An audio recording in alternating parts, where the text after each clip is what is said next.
আসসালামু আলাইকুম বন্ধুরা, সবাই কেমন আছেন? ঠান্ডার সময় ছাগলের বিভিন্ন রকম রোগ ব্যাধি হয়। তার মধ্যে পাতলা পায়খানা,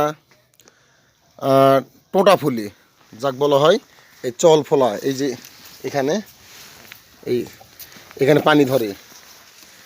আপনাদের বাসায় যাদের ছাগল আছে একটু লক্ষ্য রাখবেন।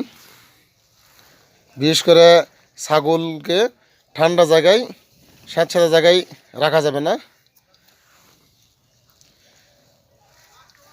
ঠান্ডার সময় অবশ্যই ছাগলের মতো পোশাক পরে দিতে হবে।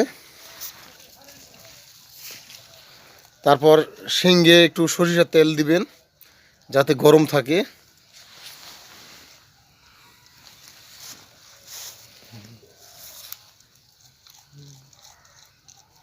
আপনাদের বাসায় যেসব ভাইয়ের ছাগল আছে একটু ফলো করবেন যে কোনো রোগ ব্যাধি হচ্ছে নাকি। শীতের সময় অবশ্যই ছাগলকে শুকনো জায়গায় রাখতে হবে, গরম জায়গায় রাখতে হবে।